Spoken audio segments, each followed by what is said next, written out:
name is Clara Towson, and I'm a friend of the show. Boom. I am Francisca George, and I'm a friend of the show. Perfect. Hi, my name is Susan Leemans, and I'm a friend of the show. Boom. Yeah. My name is Zainab Sammaz, and I'm a friend of the show. Boom. Hey guys, my name is Sasha Vickery, and I'm a friend of the show. Boom. Hi, my name is Lloyd Harris, and I'm a friend of the show. Perfect. Hi, my name is Jan Faria, and I'm a friend of the show. Boom. Yes. Take one. Well done. Hi, my name is Jasmine Paolini, and I'm a friend of the show. Wow, Jasmine, you got it in one time. Ready? Play.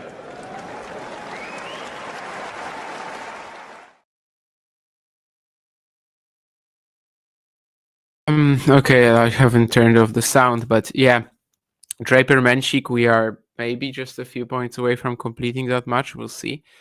Jakub is about to post a pretty big win, maybe, but of course, still not done. In fact, Draper just made an unforced error, and it's just the first mini break, 1-3 in the second set tiebreak. 3-2 now. This match, of course, included a pretty interesting delay, which is like almost high then. Included a pretty interesting delay, which is like almost the first time I've ever seen this. And that was, of course, because Fonseca Umbert was supposed to be the next match on grandstand. However, during the match, it was announced that actually they will be moving the Fonseca match to center court. And, well, that caused a big sort of like, massive exit from the Brazilian fans who were already coming to grandstand for that match, even though it was still Draper Menšík, and suddenly they just start leaving en masse. And well, basically they couldn't possibly leave during the changeover, so they made Menšík and Draper wait. I think there were a couple of delays. And yeah, now they are probably, most of them at least, are getting to Stadium Court, where they got they received the ability to upgrade their tickets, I'm assuming for some fee, but I don't know the details. Menšík is just coming up with some ridiculous serving again. Then I'll get to your question in a second, as Menšík is very close to taking this one. His serving today once more has been just spectacular.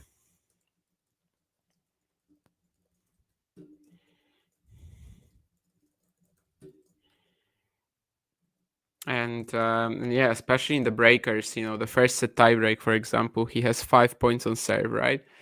1 is an unreturned serve where Draper doesn't make the return, and then 4 are aces.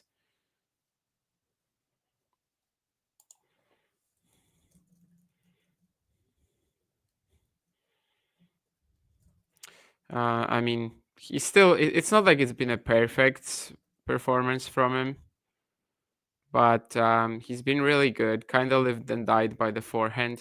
And when he has to serve well, he is doing that for sure. Draper saves one match point. Pretty crazy point, actually. Had to come up with this drop shot and then a wide angle on the pass. But now Menšík will have a couple of chances on his serve. He's blown opportunities like this before, not necessarily in this match, but you remember the ones in against Borges, right?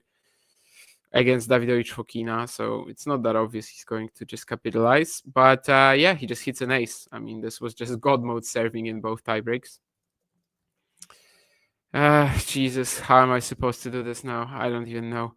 Okay, anyway, Menšík claims the win over the Indian Wells champion, Draper, 7-6, 7-6. First tiebreak was 2-2, the second tiebreak was 2-3. As I said, I do think he still had issues on that forehand side. But the perfect serving was just gluing his game, gluing his game together enough. Especially in the tie breaks. The tie breaks, his delivery was absolutely perfect. And the second set, I would even say, could have been a little bit more easier. Second set could have been a bit more comfortable if if he just converted his chances. But in the end, I mean, still definitely can't complain about that. I think he hit like 6 aces in the 2 tiebreaks, which is wild because I think he only had 10 points, right, on serve and counting both tiebreaks. So that is absolutely insane. But yeah, I mean, not converting his chances, that was kind of like the only flaw in the second set. But that doesn't matter right now. Obviously, it's still a pretty big win for him. We are expecting solid progress from Menšík this year. It has not been happening so far. But I mean, it's obviously just the beginning of the season, and so many months, which, like, for a player in his stage of the career, like developmental phase still, even by October, by September, he's going to be a completely different player almost. So maybe it's not quite done yet. I also see some good parallels between players like Draper and Menšík. But what I'm trying to say is that, like, both of them have a good chance, I think, to avoid some of the potential inconsistency of guys like Fields, Alcaraz, Fonseca, Shelton.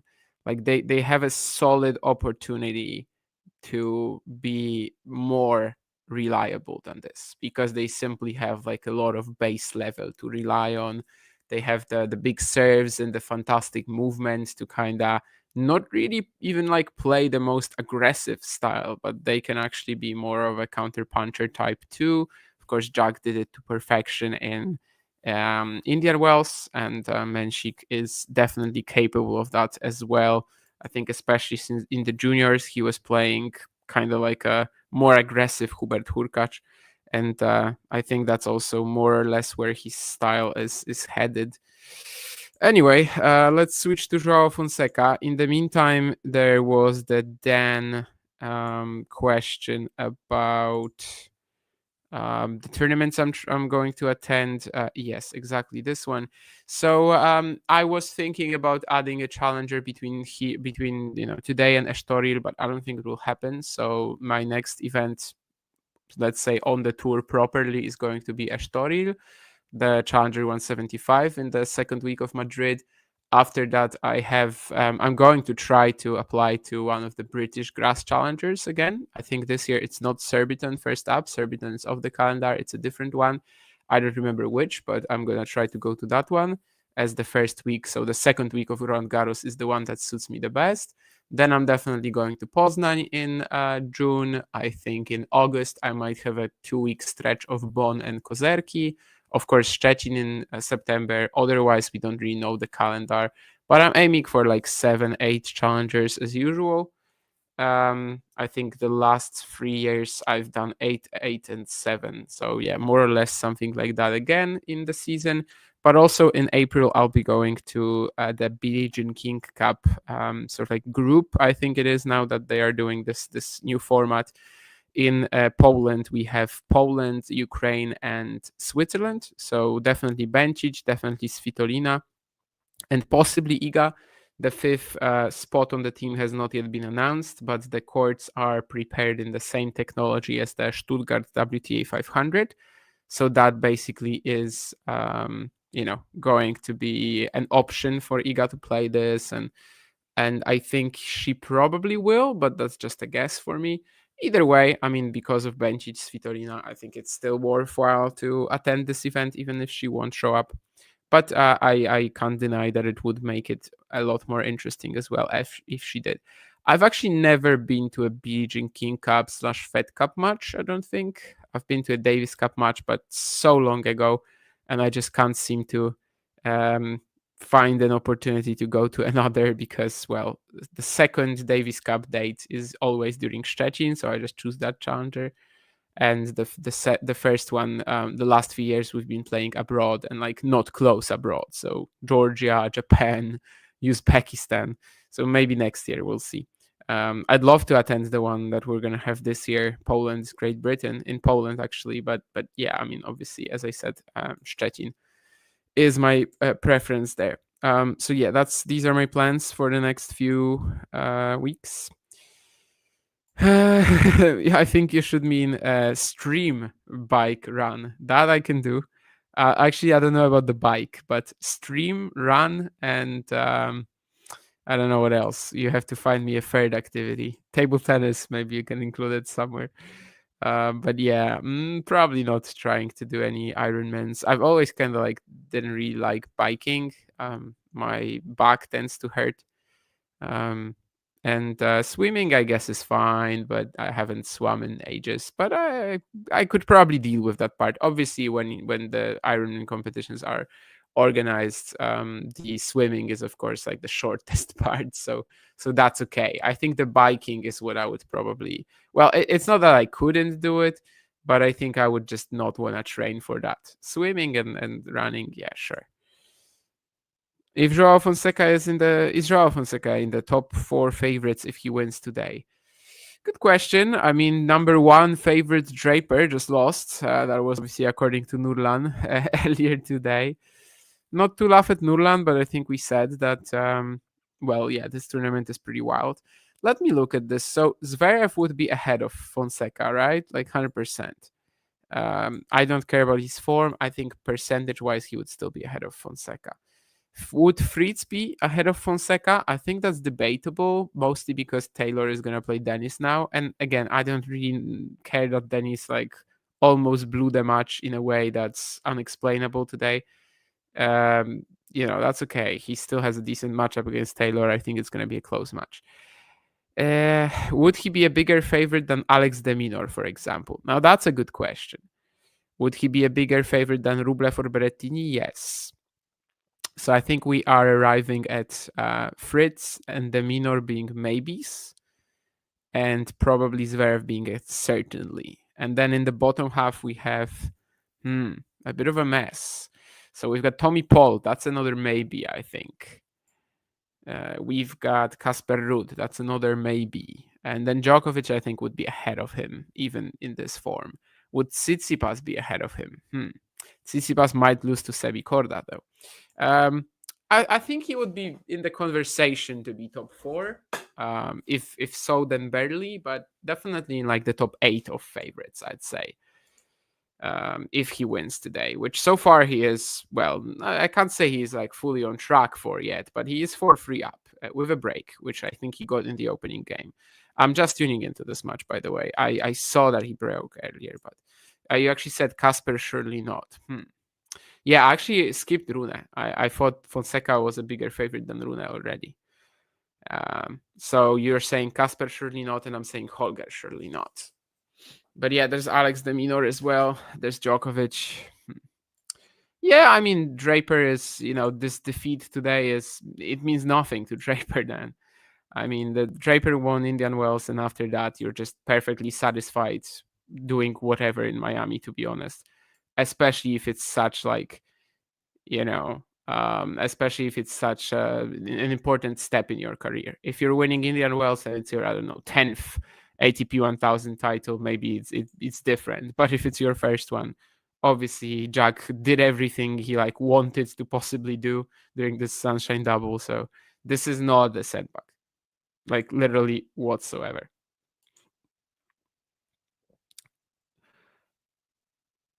Ozan, I don't live in Reda, but I live in Gdynia.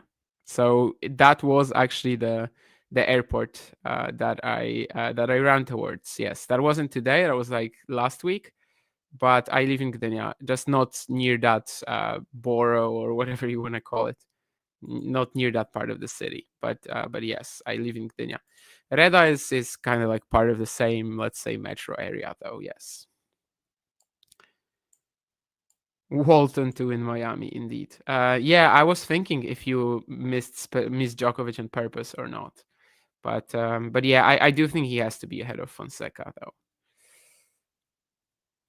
There would also be concerns like regarding physicality for Joao at some point. 7 matches, and he won Phoenix last week. Then again, a lot of days off during this event, right?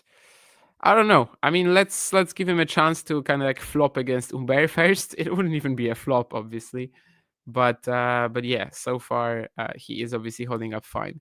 interesting stats about the conversion rate today. So Fonseca is at 93% and Umbert is at 45%, whereas their 52-week averages are pretty much the same at 67, 68. Of course, it's just the 8th game. These numbers are going to start evening out, but that kind of, despite I didn't watch the first few games, but gives me a bit of a clearer idea on what was happening. This service game is going to be super quick for Fonseca, so would be amazing for him to just kind of like run away with this opening set purely on the fact of that, on the basis of getting that opening break. And then after that, I guess we'll see. We also have the aforementioned Holger Rune playing Railio Pelka now. He's up a set, 6-4. And Roman Safiulin is up a break on Alexei Popyrin in the deciding set. And on the women's side, we have Magdalinette taking on Linda Fruch-Wirtova. That's the most talented Polish player, and she will be at the BJ King Cup that I mentioned. The Polish team, I believe, is Linette, Fręch, Chwalińska, and Kawa, so kind of like the usual. However, obviously the big difference maker for the fans there will be whether Iga is the 5th slot or is it going to be some youngster that we're going to take. Fabrice Martin, I see in the Ugo Umbert box. I think up until, the previous coach of Umbert, so Jeremy Chardy, he used to play with Martin a lot in the late stages of his career. Maybe Martin was doing something with Ugo now. I'm not sure, to be honest. But yeah, 3-5 down. Ugo Umbert just trying to keep it together here. The courts are pretty good for him. I didn't see that opening break. I think maybe during the if Fonseca wins the opening set 6-4, I think I'm going to go back and watch that first game since it seems pretty relevant for the match so far. In fact, the match has been so short that indeed the opening game kind of stands out even more.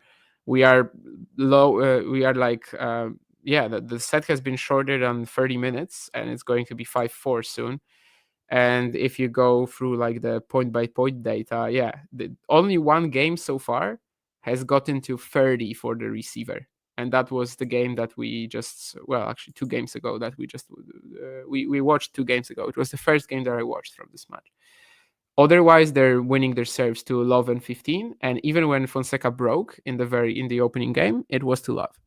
So yeah, definitely, I think I have to go back and watch it. Maybe I will do it on the changeover even. As it's just 4 points. So that should not be tough to make up. But for now, let's see if Umbert just claims this one at 3-5 down.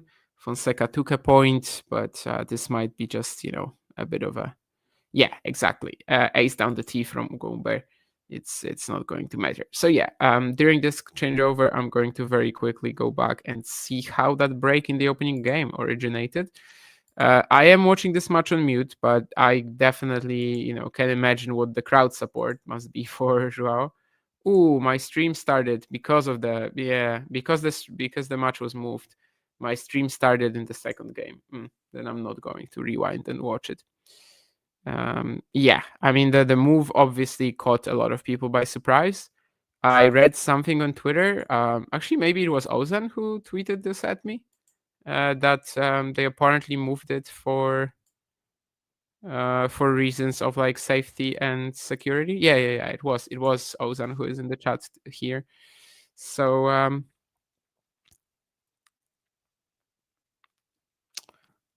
it was not just for like I don't know, greed or something like that. Apparently, at least I'm assuming. I don't know where Ozan read that info, but I think I trust him.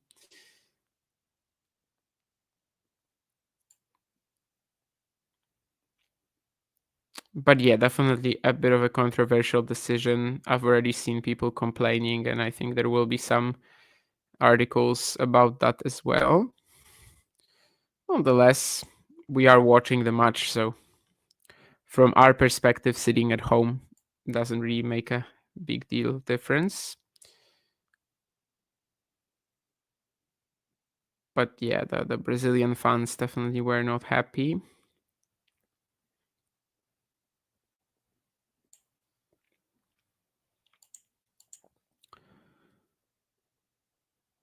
I see all the British talking tennis fandom is well, not even fandom, but the Brits we have on the talking tennis team, they're already trying to like cope with the Jack Draper loss on Twitter and say, let's concentrate on the clay, let's come back to business then. But as I said before, it's right. I mean, this is no setback for Jack. There's no such thing as a setback in this event for him, unless it meant like an injury was literally the only way that this tournament could have been a fail for him, in my opinion. Well, 2 big serves from Fonseca. So far, that part of his game is working really well today. By the way, I didn't mention that yet, I think, on the broadcast, but Umbert has already defeated Joao Fonseca this year. So he is one of the few players that managed to do it. I think Joao is like, 21-4, something like that. Well, he definitely lost to Sonego in Australia. He lost to Umbert in Davis Cup. He lost to Draper, Indian Wells, and Miller in Rio. Yeah, so 4 losses. And one of them was to Umbert. Indoor conditions, though, Davis Cup in France as well. So the crowd, I'm sure, was amazing. I did watch that match, but I don't remember. But mostly, I do think that the issues were coming from the lefty serve at the Fonseca backhand, out wide, especially on the outside, kind of like Lerner Tien troubled Joao in the first round here. And obviously, Umbert is such a flat hitter, like any slicker court, which tends to be, a theme indoors, I guess. It's going to be very difficult to handle his ball. Basically, Fonseca was on the back foot a ton, a lot more than he would like. So far, watching this match, I don't really see the same effect today. Like, his serve is very much bullish thus far.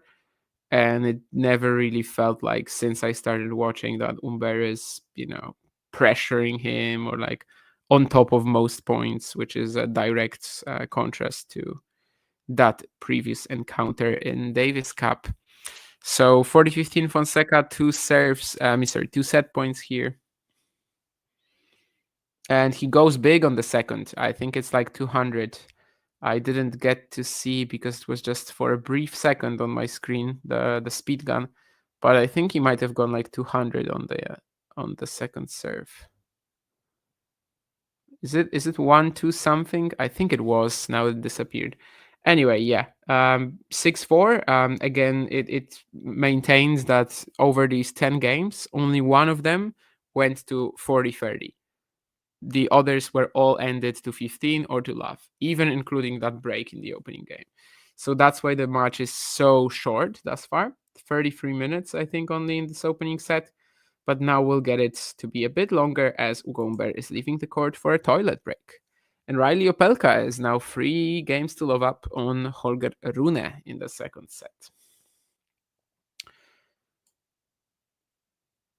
Looks like that first set between Fruchvirtova and Linette is pretty tight as well. Of course, Linda has been kind of out of it in terms of her level the last 2 years or so, and this run is already pretty huge for her. Let's see if there will be some proper gatekeeping here from Linette.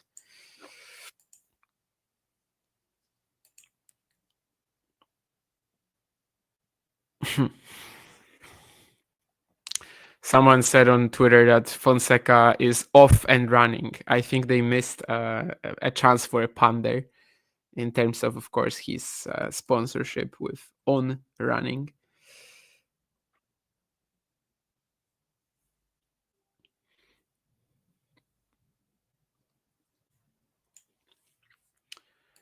But yeah, in terms of who they're going to play next, Fonseca or Humbert will take on Alex de Minaur or Buyun Chaokete. Expecting it to be Buyun Chaokete, but this event has been a bit wild with some upsets.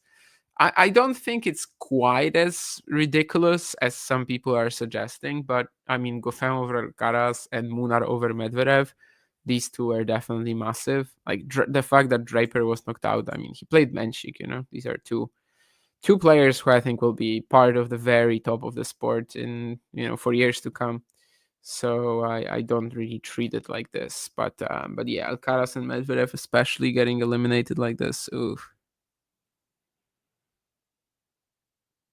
Yeah, and I also think these takes are ridiculous. Like another young player just found out that it's very tough to play well in Miami when you stayed in Indian Wells until the very end.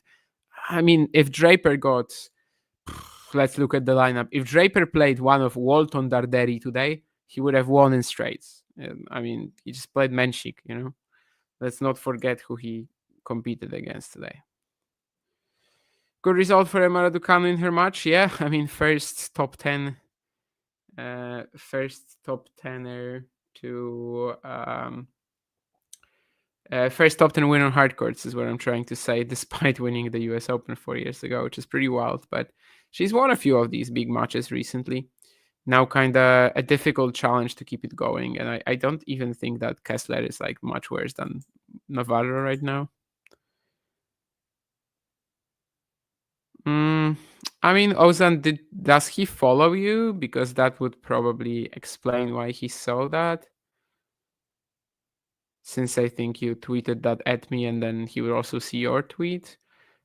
So I guess it is possible. I mean, Bastian has been accused of, not even accused, I mean, he has stolen content before. I don't know if in this case it's very possible. But yeah, I mean, he has definitely stolen content from smaller accounts before without crediting. It is what it is. I don't know if in this case, maybe in this case it's just a coincidence though. Indeed, any message from Nurlan is worth highlighting, even if it's just 2 letters.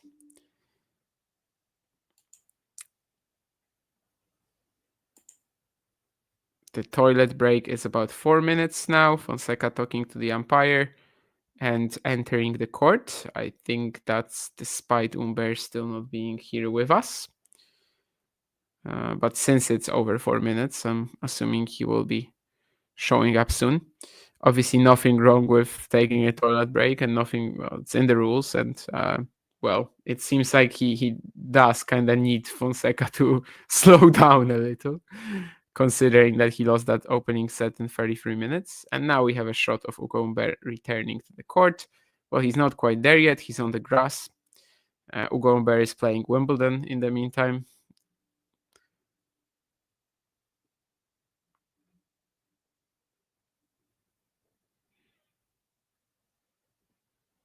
But now he exits the corridor and will be playing soon.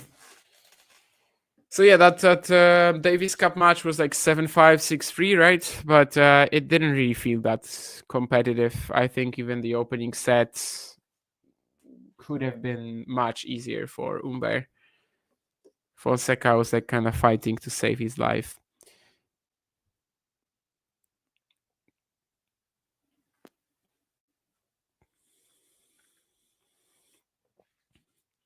Would be nice to see Fonseca play Deminor though. Like it's not necessarily the most unique matchup on tour, but still, I guess a top player who like he hasn't faced before in terms of the play style, because there's not many top players with Alex Deminor's game, right? There's a lot of players with Alex Deminor's game, just not at the very top.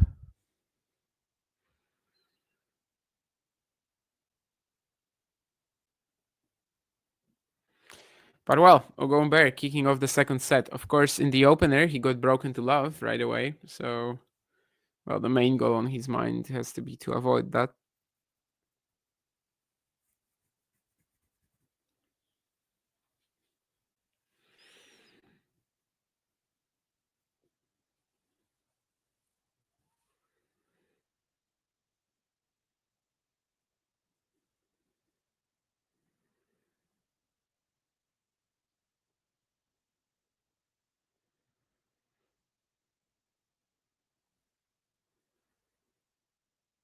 Yeah, that's more along the lines of these plays that we watched from him in Davis Cup when he faced Joao.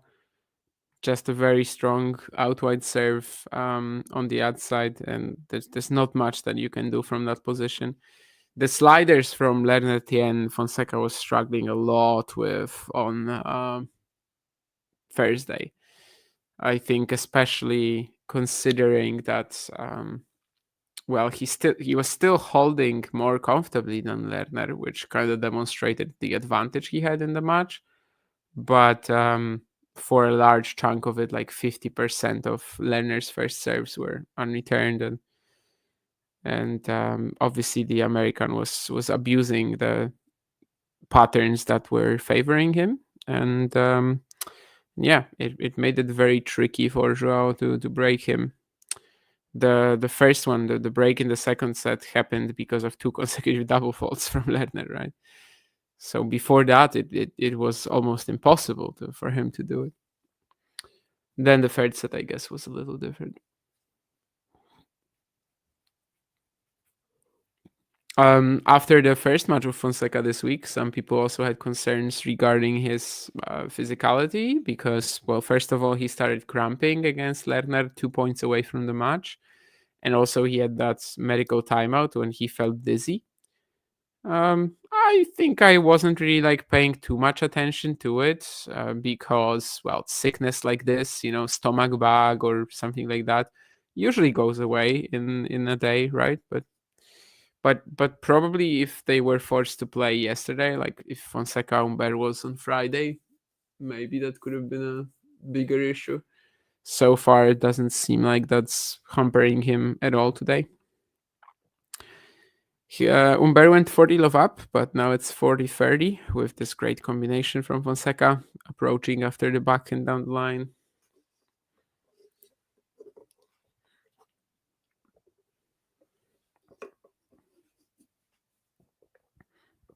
And that's perfect. I mean, you're not only not gonna return a serve like that, you will never even touch it. The angle is just insane. But yeah, Umbert kicks off the second set with a hold. Obviously, the first one looked like that, so like a break in the opening game, and then he never has an opportunity to even attempt to claw his way back. Maybe now it can happen. Fonseca in this match has been hitting his backhand with a quality of 9.0, which 52-week average is 6.7. The 52-week average of Umbert is slightly higher, but it's not that much higher today compared to his usual standard.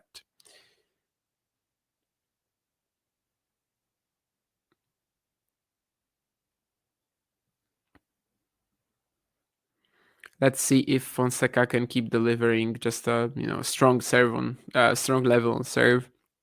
Obviously, he's not gonna be doing a Menšík here, where Menšík was almost unplayable most of the time in terms of his delivery. But if he can just get some big first serves in and obviously follow it up with a more natural, aggressive forehand as well than the check, maybe the effectiveness of these two displays can be pretty similar, even if they're not playing on the same court eventually.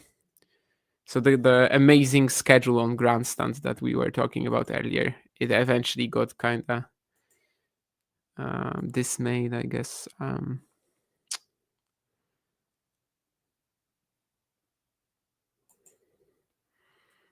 I guess when I was talking about the upsets in Indian Wells, I forgot to mention Shelton Wong, which it can go in that Medvedev, Munar, Alcaraz, Goffin category for me. I know it's Ben and his return game, his ground game, his margins are really slim, but still. Well, speaking of that backhand quality, I guess the tennis insights they weren't wrong here. Fonseca with a monster of a backhand down the line winner, 94 miles per hour. I guess that's more or less about 150. That's faster than most players, or at least some players' second serves. And it's a hold to love, so Umbert is still not making any impact on return. I don't think Umbert has won more than 1 point in any game on return so far.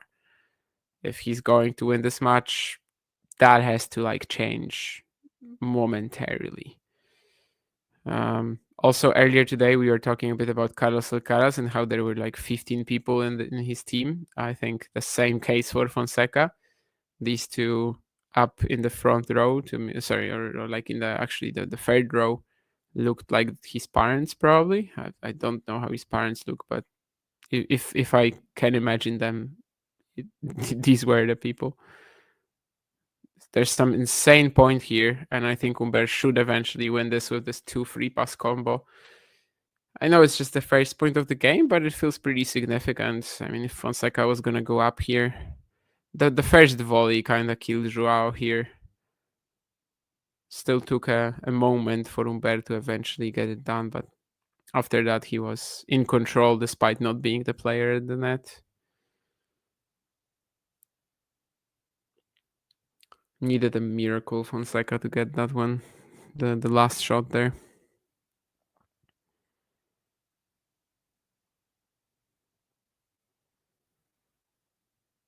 Fonseca will go backhand line again. This time he is gonna go long on it, but the line was insane again. Seems like he has a lot of confidence in that redirection today, which seems to suit him as well. But all in all, these 2 points, which kind of could have gone either way, but they both went to Umbert. They might be just saying, game over. Yeah, especially now, some lovely timing from the Frenchman. Taking that backhand so early, almost having to kneel for it. But after that, he's also pretty springy and moves to the net. Not much to do for Fonseca there, and he's love 40 down. Seems like the pace of this match has not really, besides the toilet break, hasn't really slowed down. The toilet break was probably longer than any game in this match so far, and yeah, I don't think that's even something we can possibly doubt. That must have been the case considering how they're generally winning their games here. So yeah, it's a hold for Humbert, of course. Hot love, I even wanted to say.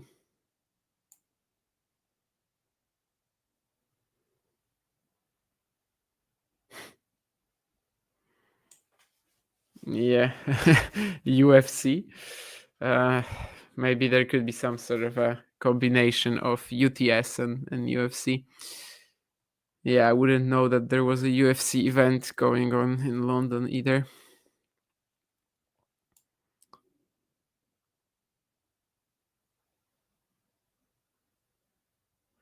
In your matches, do you also take a lot of toilet breaks to disrupt your opponent's momentum? No, I actually like a very fast pace of play. I tend to get a bit irritated if my opponents are go to the towel after every point or whatever. In tennis, to be honest, in amateur tennis, it never really happens because it would just take so much time, to get to the towel after every point without, ball kids and stuff. I don't think anyone does that in amateur tennis. Table tennis, though, yeah. Especially at tournaments, some people are so irritating. I've played this guy who had 2 or 3 towels and they were all under the table. And you might think that it speeds things up because anywhere he is close to that towel. And sometimes I actually let this get rattle me a little too much. Because I like that fast pace.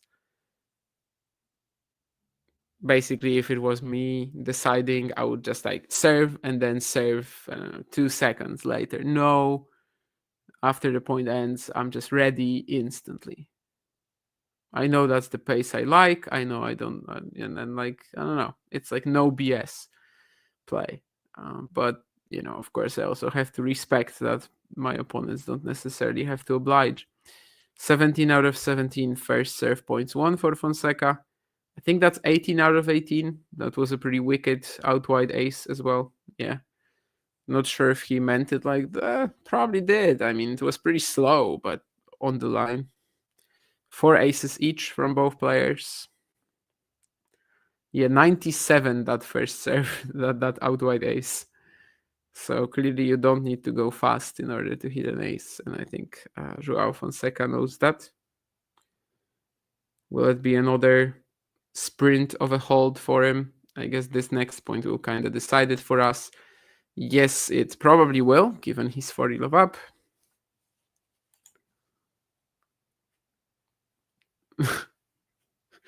John badly needs to change his environment. In terms of the lifestyle choices he's making, yeah, probably. But I don't know if moving to England would stop him drinking beer. We have to ask Vansh, MD. Cool pass here from Umbert. Is that actually a point that he won on first serve return? Is that stat over? I think it might be. A little casual from Fonseca, to play that drop shot there. It wasn't perfect, but obviously for the love, it's kind of tough to critique the shot selection choices of players. Next point is definitely on first serve. I'm not sure if that previous one actually was. Yeah, I think it was. Yeah. So Umbert has finally won a point on first serve return. Still hasn't won more than 1 point in any return game though, the Frenchman. So anyway, 6-4 to all. So far, we're just really getting these like flush holds essentially. Safiulin from 3 games to love up is just 4-3 on Popperin now. So Alexei has basically leveled. That's without a break. Let's see. Umbert serving at 2 games all. Will we get the first entertaining service game of the match? Umbert might make it entertaining if he's going to be serving double faults. Not that double faults are particularly entertaining, although they might be. I mean, Shapovalov when he went for that 6 consecutive missed serves in a row combo today against Tirante. Kinda insane that he still won the match, but I mean, he was just plainly better, right, than Thiago on hard courts. It's just he kept shooting himself in the foot to an extent that is wild even for Dennis. Anyway, the first point of the game goes to Fonseca, so let's see what Umbert does here. Obviously, he goes for the serve out wide, but doesn't quite commit to the placement of the next ball, and Fonseca is now back. Goes for a forehand down the line counter and backhand cross. Some amazing pickups from Umbert. What a point this is from both players, and Umbert will eventually win it. But yeah, I mean, the momentum was like going from one to another so many times here. Umbert played one of his like perfect out wide serves, but then didn't really commit to going forehand down the line. Fonseca was back in it. Fonseca was on top of the point. And like the faster, the more powerful he played, the ball was also coming back quicker because Umbert was just like on top of the baseline and half volleying. Yeah, pretty insane point. And Ugo still takes it, which actually prompts a pretty big emotional reaction from here. And next point, he also hits an ace down the tee. So this might be the point that won him the game, that second one.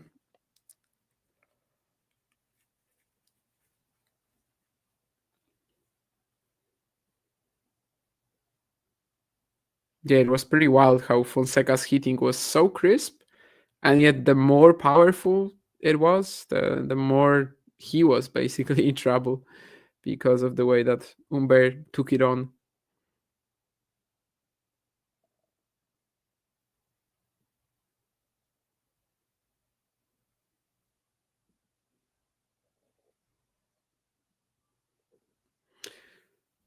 This is another one of these points where like Fonseca isn't really allowing Umbert much in terms of just controlling the rally. He's scrambling very well today. And this time when he takes over, he does get the rally to the end. And again, the backhand wrong footing the forehand inside in wrong footing Umbert here is, I mean, these are shots that you possibly cannot make on like a regular basis. And they definitely should not look this effortless. They should look like miracles. They should look like, 1 in a million, because that's, for most players, that's what they are. But yeah, 30 all. Causing some issues finally for Umbert here, but let's see. Yeah, second serve from Ugo. Fonseca plays a pretty regular backhand return, and that's going to prompt a forehand error from the Frenchman. So we've got a breakpoint here, which, considering how Fonseca has been bossing in his service games, it doesn't quite feel like match point yet, but it would be a massive, massive lead for Fonseca. with how this match is going. 56 minutes in. Can Fonseca get up a set and a break on Hugo Humbert? Umbert obviously trying to go for that outside out wide serve, but he's gonna miss it. So a second serve here. I don't think the direction will change probably. Yeah, it's just more in the court. He makes sure that it's going to be in. Jesus Christ! I mean, Fonseca is just crushing the ball, and it's all this. I no words. I mean, it's all just so crisp, so clean. The backhand cross court and then forehand inside in combo. You just can't do anything about that. I'm even amazed that again Umbert was able to play that backhand cross because he was so close to the baseline. Again, he just like picks it up really. There's no motion in the shot involved. He's just half volleying it. But this time it's not enough. Fonseca inside in forehand is just a cannon again. Maybe Hugo could have tried a bit more on that second serve, to be honest. I think that the placement was even a little too conventional. But like right after he does that, there's just no way back. Fonseca produces like the perfect free shot combo. Backhand cross-court return, backhand cross-court bomb. And then, I mean, if that was a bomb, then I think the forehand was a nuclear strike. So yeah, set and a break up, playing like the best match of his life so far, Fonseca. I mean, sort of, right? I don't really know. I mean, he's been unplayable. The backhand stats that we saw on screen earlier with the tennis insights, yeah, very much confirmed. I don't know if I've seen that sort of like consistency from him on the backhand side with still, the pace that he's playing at. The serving has been unbelievable. Just 1 point lost max in a service game. 1 point lost on first serve so far. So he only needs to do it 3 more times in order to take the match. Sounds simple considering how it's going, but obviously the closer we get to the end of the match, it might not be that simple anymore. Rune Opelka going free in the meantime, and Popyrin Safiurin 5-4 up for Roman in the third set. Whereas the most talented Polish player, Magdalinet, took the first set against Linda Fruch-Virtua. Let's see. Joao Fonseca serving at 3-2, and Umbert is already in a rally. It's a more or less a backhand exchange. He is pushing Fonseca quite far wide, but that's a good inventive slice from the Brazilian as well. I mean, the position wasn't comfortable. He was a little too, in front of the ball was a little too in front of him, but he handled it pretty okay. Scary stuff. Let's see if he can complete this win and just keep playing like this until the end. Is that return long from Umbert? I would assume so, yeah. Not a bad attempt. Caught it so early. If it landed on the baseline, I think it's a point for him 99% of the time, but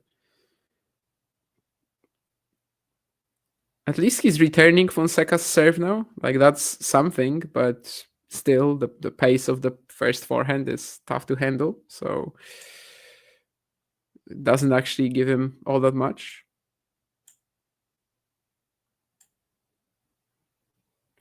Would I rather have GMP's second serve or Ben Shelton's first serve? GMP's second serve is GMP's first serve, so I think I'd rather have Sheldon's serve. The leftiness. I mean, the first serve, if we're talking about it. And that's, again, some insane hitting from Fonseca in the backhand corner.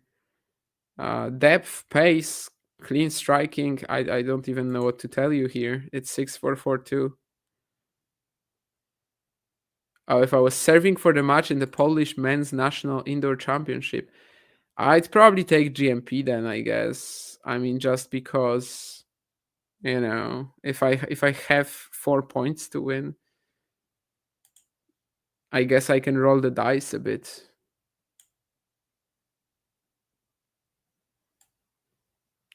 Is Potapova my type of girl, physical appearance-wise?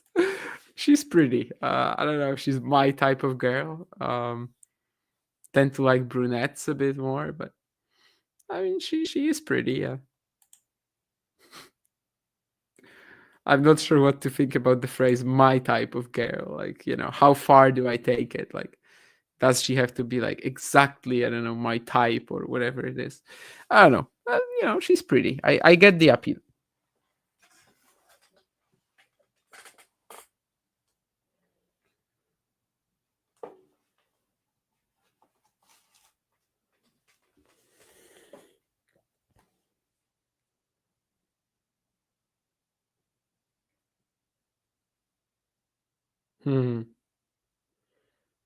Carson going after the British talking tennis people on the group, saying that the UK is in meltdown now after the Draper result. I mean, they've been awfully quiet, They are not like that when Jack is winning, that's for sure. Anastasia Mesquita. Oh Jesus! I mean, when I knew who that was, I don't think she was playing anymore. So tough to say. I mean, as a kid, my tennis crush was Ivanovic for sure. So that maybe is my answer.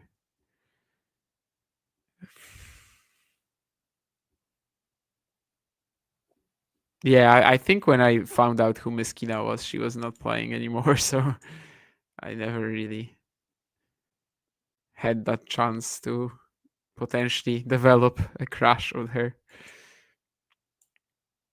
When did she stop playing? Yeah, 2007. Yeah, pretty short career. There used to be a lot of players like this, right? 26, 27 and call it a day. Not really happening at the moment anymore. Well, Umbert seems like he's probably going to hold from here 40-15, but we know that that's still not much for him at the moment. It's not a comfortable position he's in, with Fonseca just 2 holds away. Well, maybe not yet. Second serve return from Fonseca is again so clean on the backhand side. Catches Umbert off guard.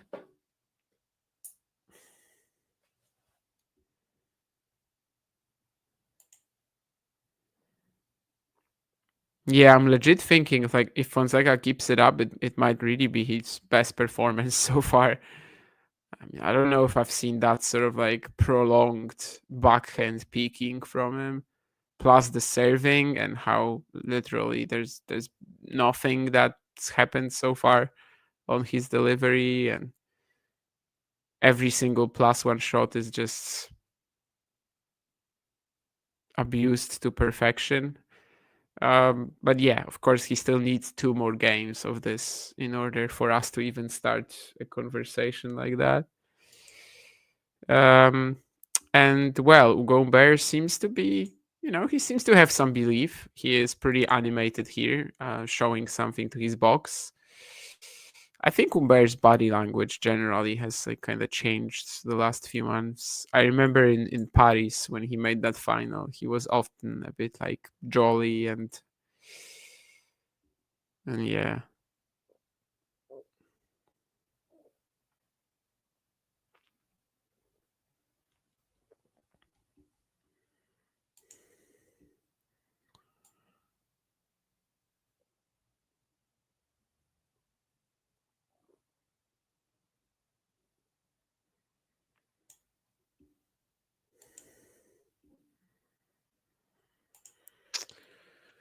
But yeah, let's see. Fonseca still sitting on the bench. Humbert already out. I guess Hugo is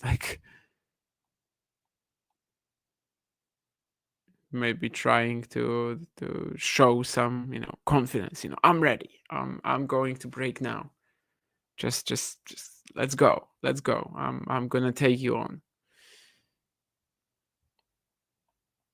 Well, that is what he's kind of transmitting, let's say, with his body language for his antics, but let's see if that will actually come into play.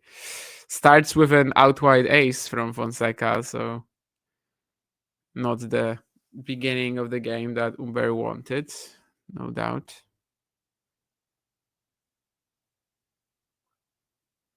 Another unreturned serve.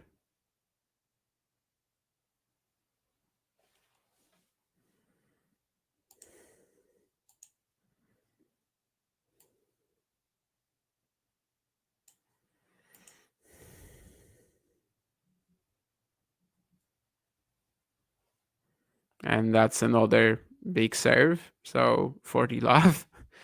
Yeah, I do think these are Fonseca's parents. As I said, I've never seen them, but they do look like Fonseca's parents.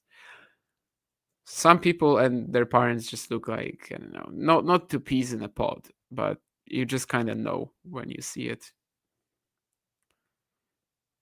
Okay, finally there's a point in this game. Umbert is like finding the baseline, but actually not on that last shot. So it's another love hold for Fonseca. How many points has he even lost on serve in general? In that would be 9 games, and that's 4 points lost on serve. Yeah. I mean, what can you say, right? Let's see if he kind of like, starts blowing these statistics a little bit, like whether the numbers get any worse or not, because thus far doesn't seem like it. So 6-4-5-3 Fonseca, and just 1 game away. Let's see if Umbert will make him serve it out.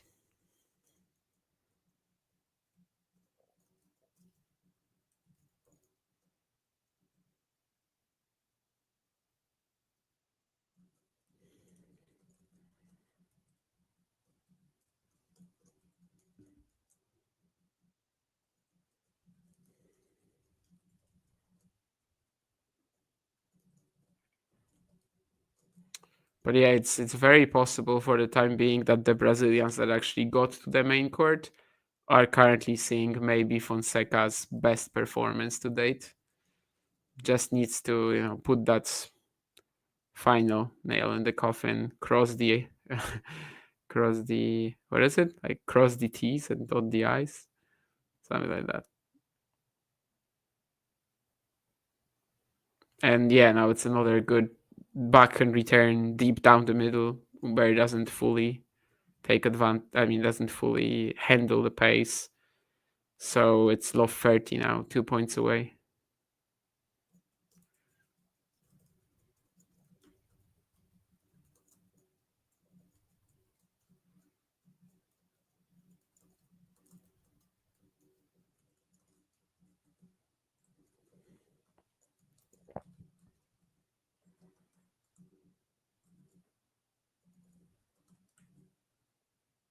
Another deep backhand return. Fonseca is on top of the point and he lands the inside in forehand on the line. I don't even know what to say. 3 match points. I mean, okay, this was super close to missing. But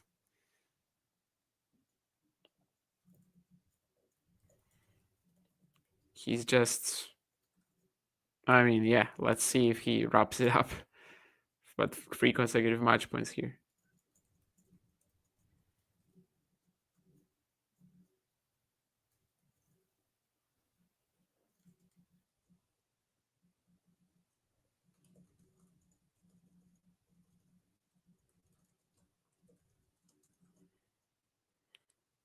Well, first one is saved.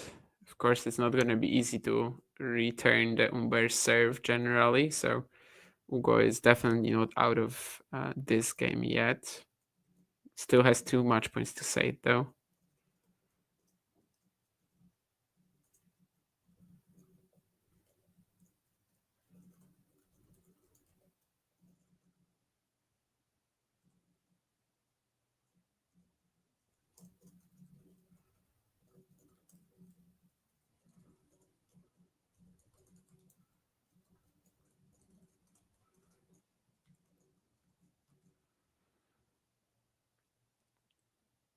Okay, second serve now.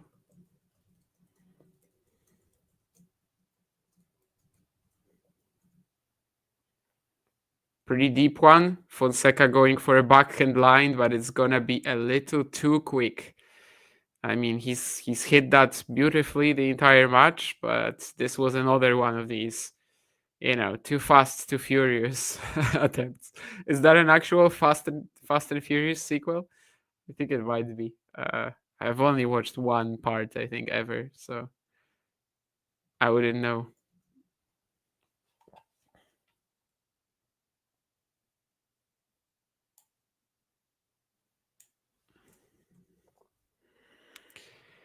And ladies and gentlemen, this is it. 6-4, 6-3, Joao Fonseca. Yeah, I've hinted at this a few times in this match, as this time the third match point, he converts it with another super deep backhand return. I mean, I've hinted at this a few times during the stream, but maybe the fans that got to watch him today, despite all that mess from Brazil, I mean, I think they maybe saw his best performance to date. I don't really know what to tell you. I mean, Fonseca lost 4 points in 9 service games. The hitting of the baseline was just a ridiculous combo of crisp, rapid. I think backhand return was really just better than ever.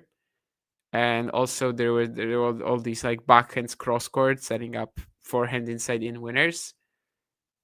That was just unplayable. I don't really know what to say. I mean, Umbert defeated Fonseca this year. He's one of the 4 players to do it.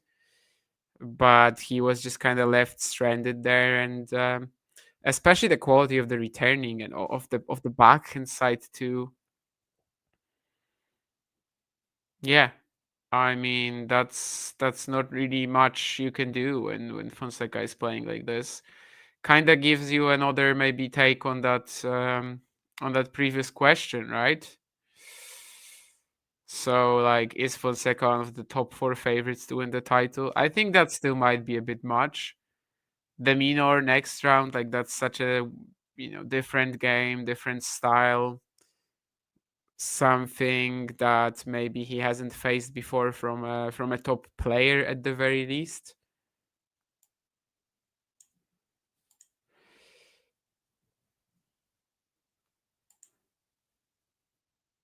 But yeah, playing like this, you gotta just at least put him in the mix. He is developing at a ridiculous pace. This is a tournament where Brazilians, they tend to do pretty well. The support is there, that's for sure. And I think, yeah, he was just absolutely flying today. To lose 4 points on serve against Umbert, who's like not. I mean, he's definitely not the best returner on the planet, needless to say. But this was scary. Yeah. I mean, I feel sorry for Umbert, but really, again, there's nothing you can do.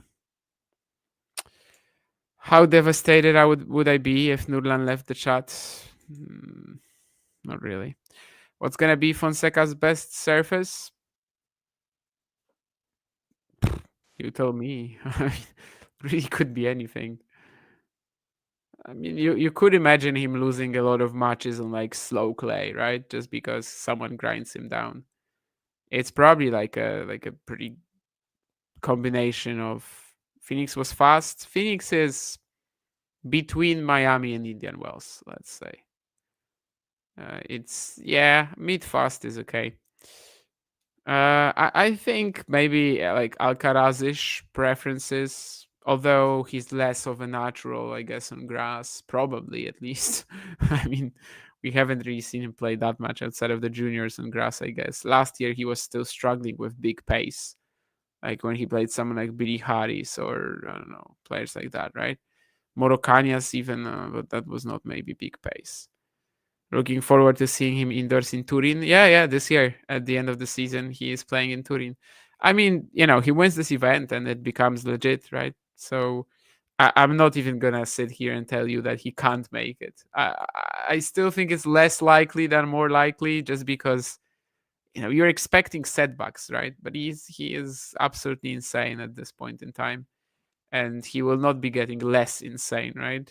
I don't think it's possible for. Obviously, he won't play like today every single day, but he will not be suddenly like declining for the rest of the season. I think what we're seeing right now from Joao Fonseca is only gonna get better, really. at least in terms of like the standard performance, not today. He's number 17 in the ATP race right now. Number 8, Holger Rune, is 230 points ahead. So yeah, I mean, he makes a final or wins the title here. But yeah, I mean, it's so long. I mean, I definitely wouldn't say that it's possible for him to beat. It's not impossible for him to lose to Alex de Minaur.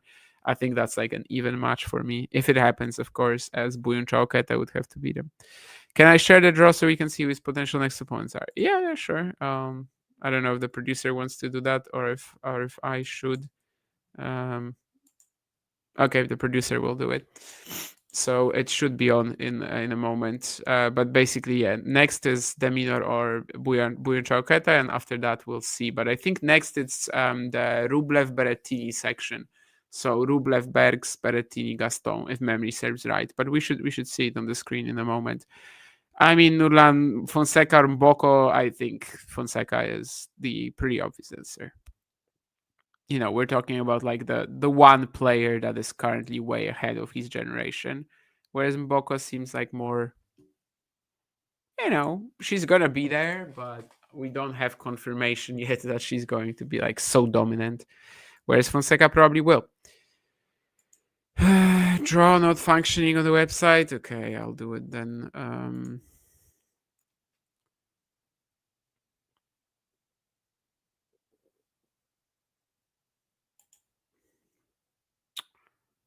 Give me a second, Ozan, okay? And we will cover that.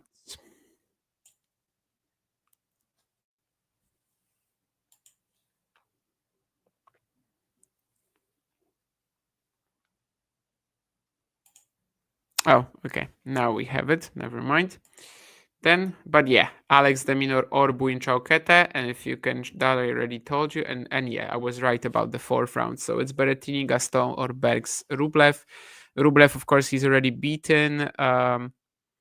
Did he play Berrettini last year? Who played when it was Italy, Brazil? Was it Fonseca who played Berrettini? Sounds right? I think it was like a 6-1, 7-5 for Matteo Davis Cup, something like that. But yeah, of course, we know how much of a jump Joao has made since then. So yeah, is he the favorite to make the quarters? Maybe that's a question for you guys to like ponder. 6-1-7-6. Sorry, yeah, I remember there was an easy first set for Matteo, but then it got closer. So yeah, I mean that's maybe a question for you guys to ponder. Like, is he the favorite to make the quarters? I think if he beats de Minaur, then yes. You know, we already saw Fonseca Rublev in Australia. That was hard, I'd say. It's not a guarantee that this exact scenario would play out again, but I think it's enough for us to say that he's the favorite over Alex. Andre. Whereas against Alex, I think there's a little bit more to kind of like think of.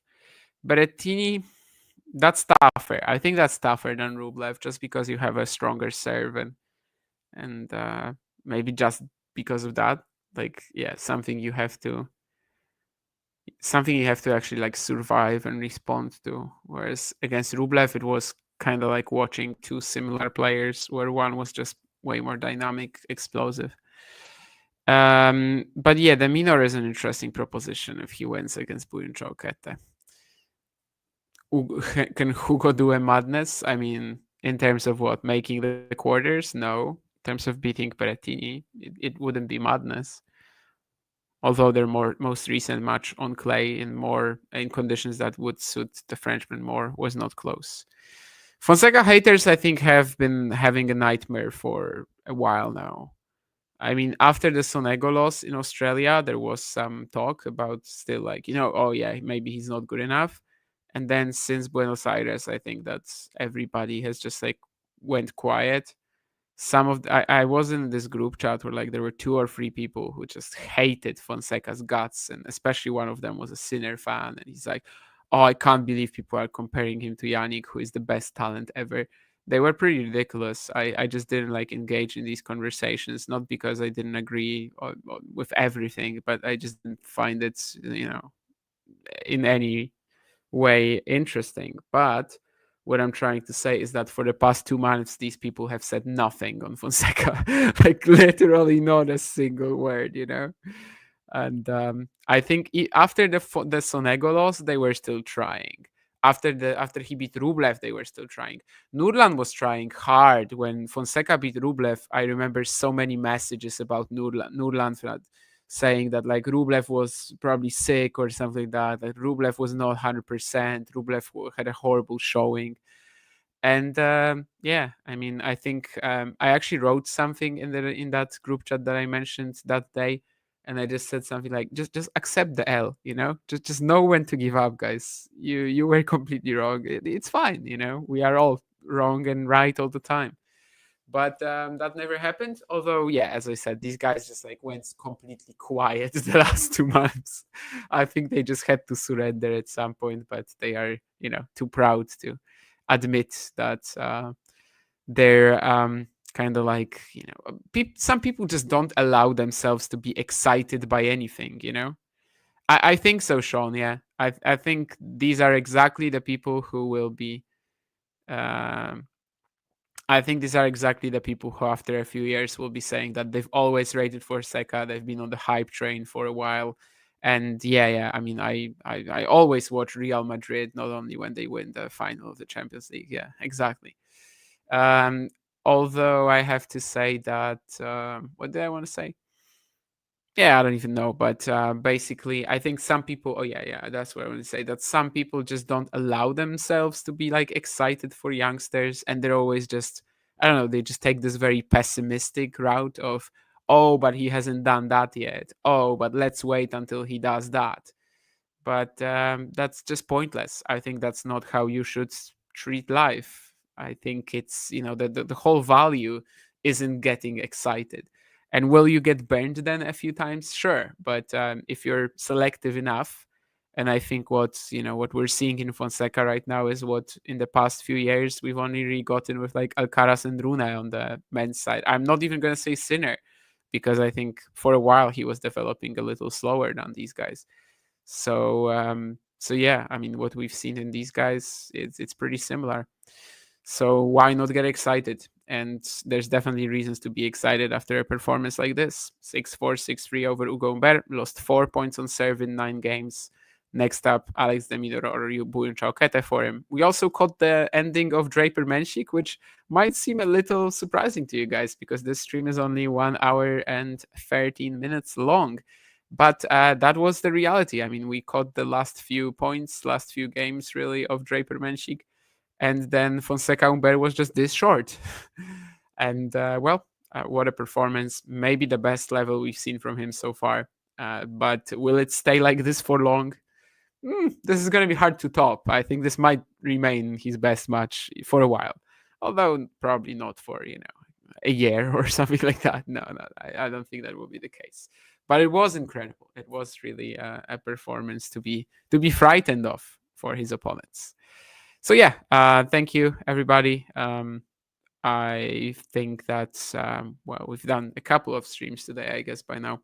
But yeah, it was fun to come to talk to you about this very short but very explosive performance from the young Brazilian, who is now I think 22-4 for the season. 22-4 for the season, and he's in the third round only, but it certainly feels like the loss that he had to Draper in Indian Wells, which again had some people maybe thinking, is he quite there yet? By now we've forgotten about that, and he's won 7 matches since. So anyway, there's going to be a stream for Tiafoe Davidovich Fokina later, so make sure to tune into that. I think it will be Carson and Fergus. I had to think. I keep mixing Carson and Brenner up. Today I was thinking earlier that it was like the same person because they're both from the States, and I've been on a stream with Brenner, but I haven't seen Carson yet, and that's why they just don't exist for me. Like it's just one person. Oh, this American guy, right?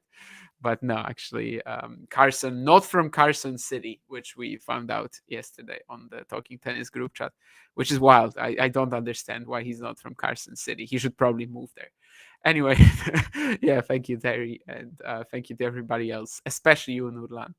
And let's, just keep talking tennis and watch that stream later with the boys. See ya. If you enjoyed this video, make sure you hit that like button.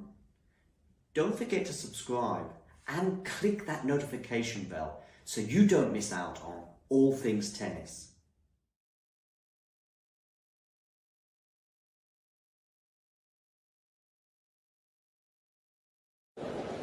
Ready? Play.